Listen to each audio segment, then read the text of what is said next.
سوچا کہ long march کی کچھ حقیقت قوم کے سامنے آ جائے تو اس کے بعد میں قوم سے بات کروں گی۔ سب سے پہلے تو میں صدف نعیم جو ہیں چینل 5 کی رپورٹر، ان کی شہادت پر، کیونکہ وہ لائن آف ڈیوٹی میں شہید ہوئی ہیں، اپنا فرض ادا کرتے ہوئے شہید ہوئی ہیں، جس کا مجھے بے حد افسوس ہے۔ ان کی ماں کو میں نے دیکھا، ان کے 2 چھوٹے بچے ہیں۔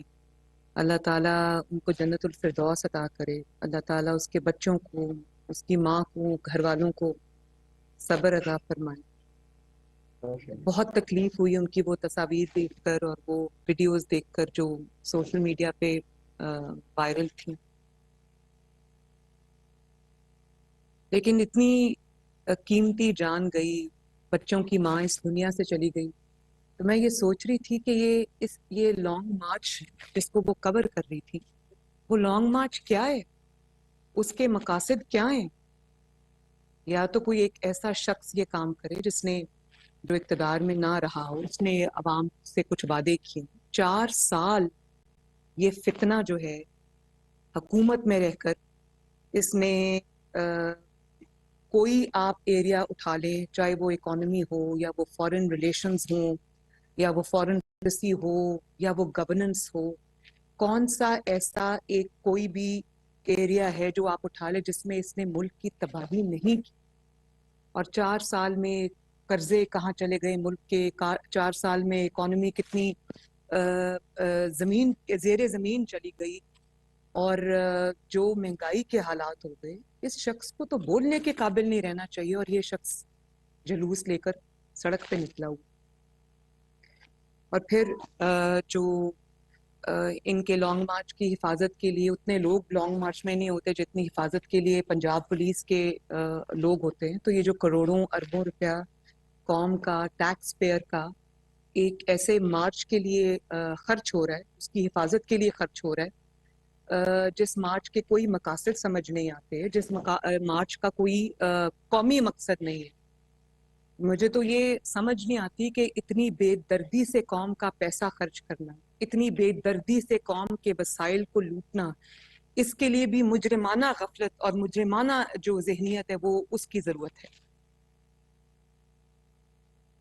پھر جس جو سازش کا بیانیہ انہوں نے گھڑا، ایک کے بعد ایک وہ سازش کا جھوٹ، ایک کے بعد ایک جو جھوٹ انہوں نے، جو فطور انہوں نے بنا، وہ ایک کے بعد ایک اس کی حقیقت ایسی قوم کے اوپر واضح ہوئی۔ آپ دیکھیں نا، آج اس کے جو لانگ مارچ ہے اس میں لوگ کیوں شامل، عوام کیوں لا تعلق ہے، اور عوام نے کیوں شرکت نہیں کی؟ اس کی ایک وجہ ہے، اس کی کوئی تو وجہ ہوگی نا۔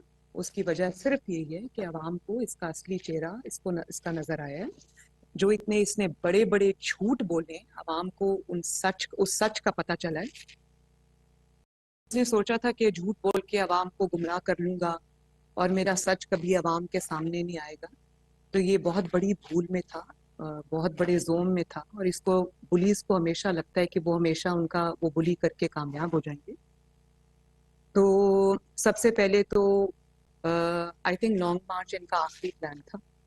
پہلے جو ان کا پلان تھا وہ یہ تھا کہ سازش کا جھوٹا بیانیہ گھڑ کر ہم ایک پریشر بلڈ کریں گے، وہ جلسے جلوس جو انہوں نے کیے، جس میں انہوں نے خرافات بولی، جھوٹ بولے، انہوں نے سوچا کہ وہ پریشر بلڈ کر کے ہم جلدی الیکشن جو ہے وہ لے لیں، اور اس کا بھی مقصد جو ہے وہ نومبر میں جو نئے عامی چیف کی تقرری ہونا تھی، وہ ہدف اس کا وہی تھا، کیونکہ انہی میں سے کچھ لوگ ان کو سکھا بھی رہے تھے، پڑھا بھی رہے تھے، جن کا آخری تکیہ صرف عمران خان تھا، اور کیونکہ ان کے گناہوں کی، ان کے جرائم کی فہرست اتنی لمبی ہے کہ وہ سب اب ان کو عمران پر تکیہ کرنا پڑے۔ تو وہ جب ناکام ہو گیا، حکومت ختم نہیں کر سکا، الیکشن کی ڈیٹ نہیں لے سکا، تو پھر اس نے بادل نخواستہ یہ لانگ مارچ کا پلان اس نے رکھا تھا۔ یہ بھی اس کا کوئی مقصد قومی نہیں ہے، عوام کے مسائل اور عوام کی جو تکلیفات ہیں، اس لانگ مارچ کا اس سے دور دور کا نہ کوئی تعلق ہے، نہ وہ آپ کو ان کی تقاریر میں نظر ہے۔ اس کا ایک ہی ہدف ہے، جیسے نواز شریف صاحب نے چند دن پہلے جو ٹویٹ کی تھی جس میں انہوں نے یہ لکھا تھا کہ اس کا ایک ہی ہدف ہے، اور وہ ہدف جو ہے وہ یہ ہے کہ آرمی چیف کی جو تقرری ہے نومبر، وہ یہ حکومت نہ کر سکی اور اس میں یہ رخنا ڈالنا چاہتے ہیں۔ یہ اپنی 22 سالہ جد و جہد کی بات کرتے ہیں، لیکن 22 سالہ جد و جہد مشرف کی غلامی سے شروع ہو کر پاشا، ظہیر الاسلام، اور پھر وہ جن کو یہ ہاتھ، ناک، کان، آنکھیں کہتا ہے، اور جس کے بارے میں پرویز الہی صاحب نے خود یہ کہا کہ یہ ان کی ناپیاں بدلتے رہے، تو یہ سارا انہی پہ ان کا تکیہ ہے، انہی پہ دار و مدار ہے ان کا، اور انشاءاللہ تعالی اس کا یہ پلان بھی فیل ہوگا۔ اس کو اب یہ پتہ ہونا چاہیے کہ تقرری جو ہے آرمی چیف کی رائٹ فلی، کانسٹیٹیوشنلی، لیگلی اس کو شہباز شریف صاحب بطور وزیر اعظم کریں گے، اور انشاءاللہ تعالی وہ ایک اچھے ماحول میں ہوگی، پیسفلی ہوگی، نہ اس سے عمران خان صاحب کا کوئی لینا ہے نہ دینا ہے، یہ انشاءاللہ اس میں ناکام ہوں گے۔ اور آج جو آپ دیکھ رہے ہیں کہ ان کے فرسٹریشن کا لیول ہے، ان کو پتہ ہے کہ جو آخری کارڈ تھا وہ بھی ان کے ہاتھ سے نکل گیا ہے۔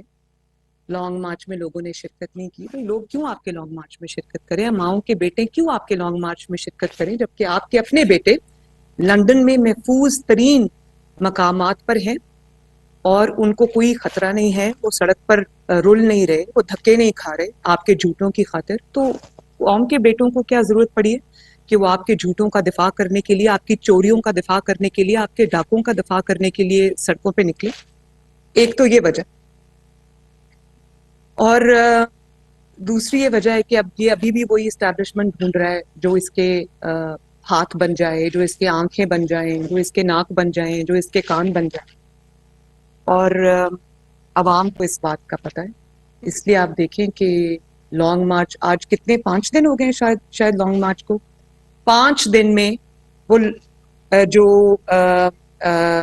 پارٹ ٹائم لانگ مارچ ہے اس کو پارٹ ٹائم لانگ مارچ کہنا چاہیے۔ کھانا کھا کے دوپہر کا یہ گھر سے نکلتے ہیں لاہور سے، اور پھر شام کی چائے پینے کے لیے گھر واپس چلے جاتے ہیں۔ تو یہ جو پارٹ ٹائم مارچ ہے یہ 2 دن میں 2 گھنٹوں میں ختم ہو جاتا ہے، ہر 10 میل کے بعد یہ واپس لاہور آ جاتے ہیں۔ اور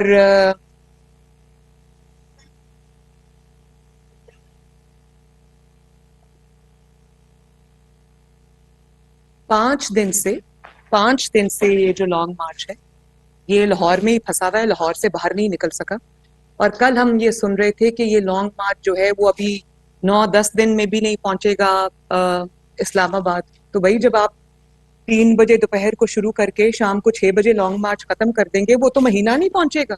اس کا یہ تو مطلب نہیں آپ ٹریفک سے، چلتی ہوئی ٹریفک سے خطاب کر رہے ہوتے ہیں اور کوئی مجمع نہیں ہوتا آگے، کوئی بس چند لوگ جو آپ کے کنٹینر کے آگے پیچھے ہوتے ہیں وہ ہوتے ہیں، اور اس کے بعد وہ جو وہاں سے ٹریفک آ رہی ہوتی ہے وہ ٹریفک کے رش کو آپ دکھا رہے ہوتے ہیں کہ یہ اس کا لانگ مارچ ہے۔ تو بھائی اس طرح تو 1 مہینہ بھی لانگ مارچ نہیں پہنچے گا، کیونکہ 2-3 گھنٹے روز لانگ مارچ ایک وہ ایسی کوئی ایکٹیویٹی ہے 2-3 گھنٹے بعد وہ ختم ہو جاتی ہے۔ تو آج سنا ہے کہ گجرانوالہ میں لانگ مارچ اپنا پورا دن سپینڈ کرے گا۔ تو گجرانوالہ کے شہری تو نہ صرف بہت عقل اور شعور رکھتے ہیں بلکہ جذبہ بھی رکھتے ہیں اور سیاسی دانش بھی ہے ان کو۔ تو گجرانوالہ کے شہریوں کو میں یہ ضرور کہوں گی کہ جو گھنٹہ گھر ہے ان کا وہاں پر، اس پہ ذرا جو گھنٹہ گھر پہ گھڑی لگی ہوئی ہے اس کی ذرا حفاظت کریں، کیونکہ گھڑی چور جو ہے وہ گجرانوالہ میں پھر رہا ہے۔ اور آپ یہ دیکھیں کہ جس شخص نے اتنے بڑے بڑے جھوٹ بولے، سفاکی سے بولے، چالاکی سے بولے، اور وہ اس قسم کے جھوٹ تھے کہ انہوں نے پاکستان کی سیکیورٹی کو، پاکستان کی جو ایک بیرونی ممالک سے تعلقات تھے اس کو، پاکستان کی اندرونی اسٹیبلٹی کو اس نے داؤ پہ لگا دیا ان جھوٹوں۔ اور اتنے بڑے بڑے سنگین وہ جھوٹ تھے کہ ان کے اس کا سچ بتانے کے لیے جو ڈی جی آئی ہیں، D G I S P R ہیں، ان کو میدان میں آنا پڑا، ان کو اپنی خاموشی توڑنی پڑی، ان کو سچ قوم کے سامنے رکھنا پڑا۔ یہ جو ڈی جی آئی ایس آئے ہیں ان کے بارے میں یہ مشہور ہے کہ یہ وہ جو ایک گلیمر گلٹس توجہ سے دور رہتے ہیں اور اپنی تصویر بھی یا اپنی ویڈیو بھی آنے نہیں دیتے۔ تو ایک ایسے پروفیشنل شخص کو جب قوم کے سامنے آ کے سچ بتانا پڑا تو آپ کو اس سے حالات کی سنگینی کا ادراک ہوگا کہ کتنے جھوٹ اس نے بولے ہیں جس سے قوم کو نقصان ہوا ہے، ملک کو نقصان ہوا ہے. اور پھر آپ یہ دیکھیں کہ جن کو یہ کہتا رہا کہ میں رات کے اندھیرے میں جن کے پاؤں پکڑتا ہے، دن کے اجالے میں یہ ان کے گریبان پکڑتا ہے. اور پھر جو ملاقات اس نے پریزیڈنسی میں عارف الوی صاحب کی موجودگی میں کی، اس ملاقات کا اس نے قوم کو نہیں بتایا. قوم کو یہ درس دیتا رہا کہ یہ میر جعفر ہیں، میر صادق ہیں، یہ جانور ہیں، یہ ایسے ہیں، اور انہی سے رات کے اندھیرے میں چپ کر کے ملتا. اور وہ D G I S I آ کے ریویل کرتے ہیں. خبریں تو پھیلی ہوئی تھیں، لوگوں کو پتا تھا ان کی ملاقات ہوئی ہے، اور لوگوں کو یہ کوئی اور جھانسے دیتا رہا، رات کو چھپ چھپ کے ملتا رہا. وہ تو پھر بھانڈا تو پھوٹ گیا، اس نے تو پھر بھی عوام کو سچ نہیں بتایا. نہ اس نے اپنی پارٹی کو سچ بتایا، نہ اس نے اپنی پارٹی کے ممبرز کو سچ بتایا. وہ تو جب قوم کے سامنے سچ آ گیا تو اس کے پاس تو وہ جو سچ ہیں ان کا کوئی جواب نہیں ہے. قوم اتنی دیر سے انتظار کر رہی ہے، ہم انتظار کر رہے ہیں کہ جو الزامات اس کے اوپر لگائے گئے ہیں، جو سنگین حقائق بتائے گئے ہیں، اس کا کوئی جواب آئے گا. لیکن جواب ندارت. اس کی وجہ یہ کہ جواب ہے نہیں. سارا زور اسی لیے رکھا ہوا ہے گالی گلوچ کے اوپر. اوئے فلاں میں تمہیں نہیں چھوڑوں گا، میں تم پہ 10 ارب کا ہرجانے کا دعویٰ کروں گا، چیف الیکشن کمشنر ان کا ذاتی نوکر ہے. آپ کو شرم آنی چاہیے ایسی بات کرتے ہوئے. وہ چیف الیکشن کمشنر آپ نے لگایا، اور جب تک وہ آپ کی جو جرائم ہے اس کو سامنے نہیں لایا، اس سے اچھا چیف الیکشن کمشنر کوئی نہیں تھا. اور آج جب اس نے حقائق، اس نے کوئی کہانیاں نہیں گھڑی تمہاری طرح، کوئی اقامہ پر نااہلی نہیں ہوئی. آج اس نے حقائق قوم کے سامنے رکھے ہیں کہ تم نے یہ چوری کی ہے، تم نے منی لانڈرنگ کی ہے، تم نے توشہ خانہ کا مال لوٹا ہے. وہ اس نے قوم کے سامنے رکھا. تم کہتے ہو میں 10 ارب کا ہرجانہ کروں گا. کس چیز کا ہرجانہ کرو گے؟ ہرجانہ کرو گے وہ جیت جائے گا، کیونکہ اس نے سچائی لکھی ہے، اس نے حقائق لکھے ہیں، اس نے ثبوت دیے ہیں اس کے. اور کہتا ہے کہ اس سے 10 ارب روپیہ لے کر ہرجانہ میں شوکت خانم کو دے دوں گا. تو یہ نہیں بتایا کہ جب میں 10 ارب کا ہرجانہ لے کے شوکت خانم کو دے دوں گا تو اس کے بعد وہی ہرجانہ میں شوکت خانم سے لے کر اپنی جیب میں ڈال دوں، کیونکہ آپ یہی کرتے آئے ہیں. اور پھر آپ یہ دیکھیں کہ اتنی سنگین نوعیت کی بات ایک شخص جو اپنے آپ کو جمہوری لیڈر کہتا ہے. میں اس کو نہیں لیڈر مانتی، میں اس کو جمہوری شخص بھی نہیں مانتی، میں اس کو سیاستدان بھی نہیں مانتی. وہ ایک فورن فنڈڈ فتنہ ہے، ایک انتشار کے لیے پاکستان میں لانچ کیا گیا اور اس کے لیے پیسے دیے گئے. تو وہ شخص جب جمہوریت کی بات کرتا ہے تو انسان کا سر شرم سے جھک جاتا ہے. آپ یہ دیکھیں کہ جمہوریت کی بات کرنے والا کیا بات کر، وہ جب اس کو اپنی حکومت جاتی ہوئی نظر آئی تو وہ چیف عوامی اسٹاف کو یہ کہہ رہا ہے کہ آپ میری حکومت کو گھر نہ بھیجیں، آپ مجھے گھر نہ بھیجیں، بھلے آپ تا حیات ایکسٹینشن لے لیں، ہمیں کوئی اعتراض نہیں، بھلے آپ ان لمیٹڈ ٹائم کے لیے ایکسٹینشن لے لیں، ہمیں کوئی اعتراض نہیں. جس کو یہ کو یا بند کمرے میں یا بند دروازے کے پیچھے یہ کہتا رہا کہ آپ ایکسٹینشن لے لیں اور تا حیات ایکسٹینشن لے لیں، اس کو اب یہ کہتا ہے یہ غدار ہے، یہ جانور ہے، یہ میر صادق ہے، یہ میر جعفر ہے. بھئی اتنی کرسی سے محبت اور لالچ میں نے کسی کو نہیں دیکھی کہ اس کا سراپا جھوٹ ہو، اور پیچھے سے جب اندر کمروں کے اندرونی باتیں جب کھلے تو وہ تو کوئی اور ہی نقشہ پیش کر رہی ہے بات. اور پھر کہتا ہے کہ مجھے اسٹیبلشمنٹ نے بتایا تھا کہ یہ چور. اس بات میرا خیال ہے کہ یہ جو انہوں نے کہا کہ مجھے اسٹیبلشمنٹ نے یہ بتایا تھا کہ یہ چور ہے، اور یہ صرف عمران نے بات نہیں کی، یہ بات کچھ صحافیوں نے بھی کی ہے کہ ہمیں تو یہ بتایا گیا تھا کہ یہ چور ہے. اور جب عمران نے کہا کہ مجھے اسٹیبلشمنٹ نے بتایا تھا یہ چور ہے، تو میرا یہ ذاتی خیال ہے کہ اس سے بڑا ثبوت نواز شریف صاحب کی بے گناہی کا کوئی اور ہو نہیں سکتا جو عمران نے خود قوم کے سامنے رکھی ہے. میرا خیال ہے کہ شوکت عزیز صدیقی صاحب نے بھی بہت بڑے ریولیشنز کیے ہیں، بہت بڑے حقائق، ہوش ربا جس کو حقائق کہتے ہیں، وہ قوم کے سامنے رکھیں. ارشد ملک مرحوم نے بھی بہت سنگین انکشافات کیے کہ کس طرح نواز شریف صاحب کو ملی بھگت کے تحت سزائیں دی گئیں. لیکن میں سمجھتی ہوں کہ ارشد ملک صاحب ہیں مرحوم، اور جو شوکت عزیز صدیقی صاحب ہے، ان کے بھی انکشافات سے بڑا انکشاف عمران نے یہ کیا ہے کہ نواز شریف بے قصور ہے اور مجھے اسٹیبلشمنٹ نے کہا تھا کہ یہ چور ہے. تو وہ اسٹیبلشمنٹ نے آپ کو جو بھی پرچی لکھ کے دے دی، آپ نے وہ قوم کے سامنے پڑھ کے سنا دی. تبھی جب آج میرا اپیل چل رہی تھی یہ پیناما والی اسلام آباد ہائی کورٹ میں، تو ججز بار بار ریپیٹڈلی ثبوت مانگتے رہے نیب سے. تو نیب کو کرونا ہو گیا تھا، کبھی نیب وہ کہہ رہے تھے کہ ہمارا سینس آف ٹیسٹ اور اسمیل چلا گیا ہے، کبھی وہ کہتے تھے کہ جی ہمیں تکلیف ہے، ہم سے اٹھا نہیں جاتا، اور بار بار وہ وکلاء کو بدلتے تھے، اور اسی آڑ میں یہ مہینے کی جو ڈیلے ہے وہ ایڈجرنمنٹس جو ہیں وہ لے لیتے تھے. تو آج مجھے سمجھ آ رہی ہے کہ وہ ثبوت کیوں نہیں تھا. وہ ثبوت اس لیے نہیں تھا کہ ان کو پرچی پہ کسی نے لکھ کے دے دیا یہ چور ہیں، یہ پیچھے یہ وہ شروع ہو گیا. تو ایسی بات نہیں ہے. بات یہ تھی کہ آپ کو پتا تھا کہ الزامات کی بنیاد پر کبھی اگر سزا ہو بھی جائے تو وہ شارٹ لیوڈ ہوتی ہے، اس کو مٹنا ہی ہوتا ہے، ایک نہ ایک دن سچ کو سامنے آنا ہی ہوتا ہے.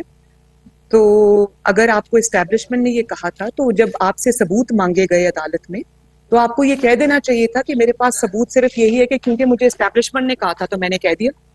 آپ کے پاس ثبوت بھی یہی ہے کہ مجھے اسٹیبلشمنٹ نے کہا تھا کہ یہ چور ہے تو میں عدالت میں چلا گیا. عدالت میں یہ باتیں نہیں چلتی. عدالت میں آپ کو سالڈ ایویڈنس چاہیے ہوتا ہے، پروف چاہیے ہوتا ہے، آپ کو جو ارریفیوٹیبل ایویڈنس چاہیے ہوتا ہے. اسی لیے کوئی بنایا گیا مقدمہ عدالت میں ٹک نہیں سکا ایک پیج کے باوجود. تو ایسی بھی بات نہیں ہے کہ آپ کو اسٹیبلشمنٹ نے کہہ دیا کہ یہ چور ہے اور آپ نے چپ کر کے مان لیا. آپ کو پتا تھا کہ آپ جھوٹ بول رہے ہیں، آپ کو پتا تھا کہ آپ بہتان بازی کر، آپ کو پتا تھا کہ آپ ایک ایسے شخص پہ جس نے کچھ نہیں کیا، کوئی چوری نہیں کی، کوئی کچھ نہیں کیا، آپ اس کے خلاف سازش رچا رہے. اس سازش کا سب سے بڑا مہرا آپ تھے، کیونکہ بشیر میمن کو اسٹیبلشمنٹ نے بلا کے اپنے آفس میں، پرائم منسٹرز آفس میں نہیں کہا کہ آپ میرے مخالفین کو پکڑ لو.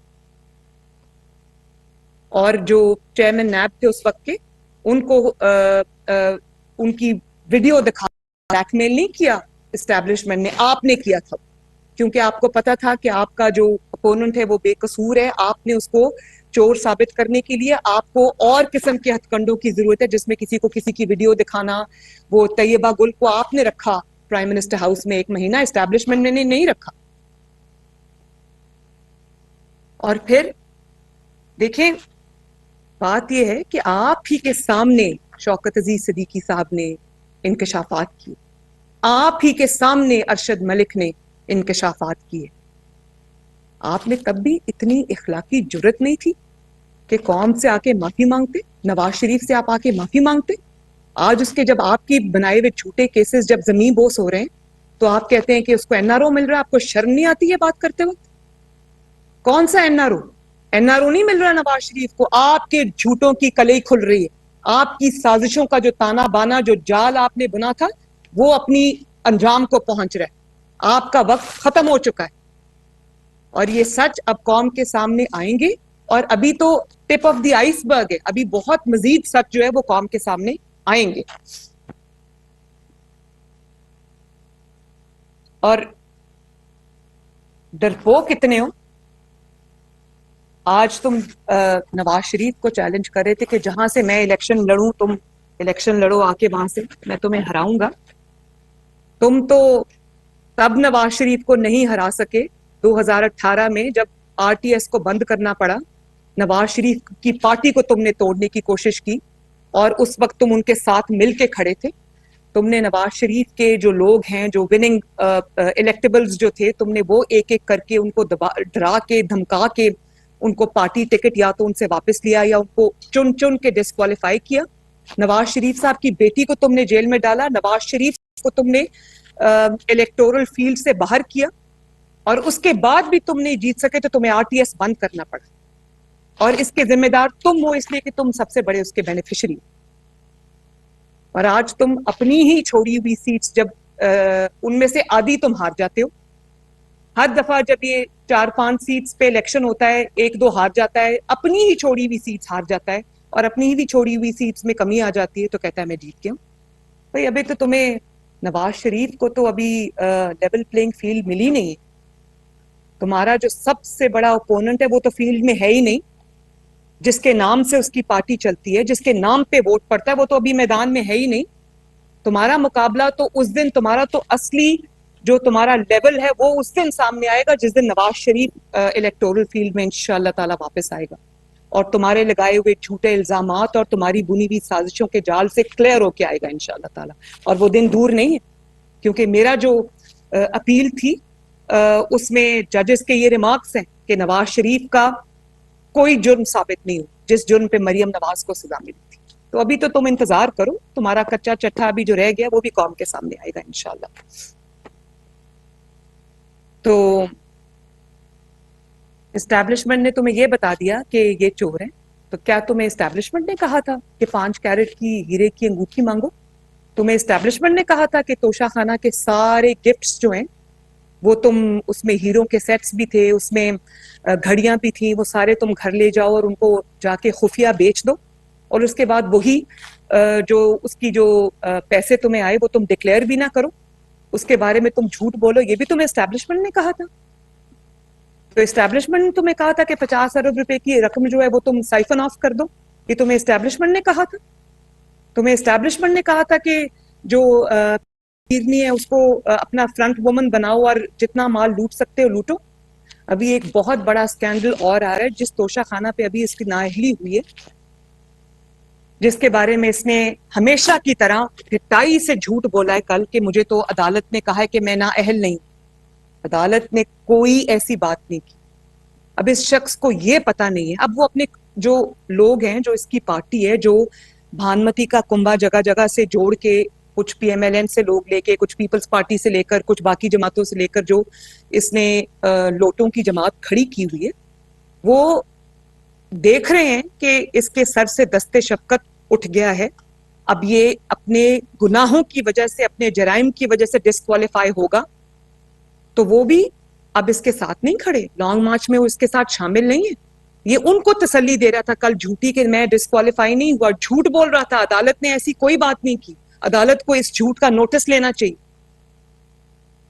تو ابھی تو جس توشہ خانہ کے جس کیس میں اس کو سزا ہوئی ہے, ڈسکوالیفائی ہوا ہے, یہ ابھی تو یہ ٹپ آف دی آئس برگ ہے. ابھی تو قوم کو یہ پتا چلے گا کہ جو ڈائمنڈ کی جولری بنانے والی سب سے بڑی اور سب سے مہنگی دنیا کی ایک جولرز ہیں جن کو گراف کہتے ہیں, وہ گراف کا کوئی سیٹ ان کو توشہ خانہ میں ملا تھا, جس کی جو اس نے 2 کروڑ روپے دے کے توشہ خانہ سے لیا, اور 22 کروڑ میں اس نے دبئی میں وہ سیٹ بیچا. ابھی تک اس کو ملا کے اس کی حقیقت ابھی قوم کے سامنے آئے گی. یہ تقریباً 50 کروڑ تک کا ابھی تک اس نے جو توشہ خانہ, جو بیت المال جس کو کہتے ہیں, جو قوم کی امانت ہے, وہاں سے یہ چوری کر کے تو یہ بیچ چکا ہے. اس کا کوئی حساب کتاب قوم کے سامنے نہیں ہے, اس کا کوئی جو اس نے اس کو ڈکلیئر نہیں کیا, کچھ نہیں کیا. اور اب آپ جب اس کی انویسٹیگیشن اب ہو رہی ہے تو جو انکشافات سامنے آئیں گے اس سے قوم دنگ رہ جائے گی. اور ابھی جو اس کا فورن فنڈنگ کیس ہے, جس کو انہوں نے اب منی لانڈرنگ کیس کہنا شروع کر دیا ہے ایف آئی اے نے, تو جس نے آپ یہ دیکھیں کہ یہ اس کے اوپر ہر وہ الزام ثابت ہوا ہے, اس کے خود کے اوپر جو اس نے کبھی دوسروں پہ لگایا, کسی اور کے اوپر منی لانڈرنگ ثابت نہیں ہوئی ہے. آپ دیکھیں یہ چند دنوں میں ثابت شدہ منی لانڈرر بن کے قوم کے سامنے آئے گا. اس نے نہ صرف منی لانڈرنگ کی بلکہ اس کو چھپایا, مس ڈیکلریشنز کی. اور آپ اس کی جرت دیکھیں, تقریروں میں یہ کہتا ہے کہ مطلب کوئی جمہوری فساد بھی نہیں رکھا. تقریروں میں ان کو کہتا ہے کہ ہم تو اس لیے چھپ چھپ کے مل رہے تھے. اس کے پارٹی کے لوگ یہ کہتے ہیں, شاہ محمود قریشی صاحب نے یہ بات کی, اسد عمر صاحب نے یہ بات کی کہ ہم تو جلدی الیکشن چاہتے تھے تو ہم تو اسٹیبلشمنٹ سے اس لیے مل رہے. تو بھائی آپ کو جلدی الیکشن اگر کسی نے دینا ہے تو وہ اسٹیبلشمنٹ نے دینا. آپ کی تو اے بی سی سیاست کی غلط ہے, آپ کی تو بیسک فاؤنڈیشن جو بنی ہوئی ہے وہی غلط ہے سیاست کی. آپ کس سے مانگ رہے ہیں؟ اسٹیبلشمنٹ سے الیکشن مانگ رہے ہیں.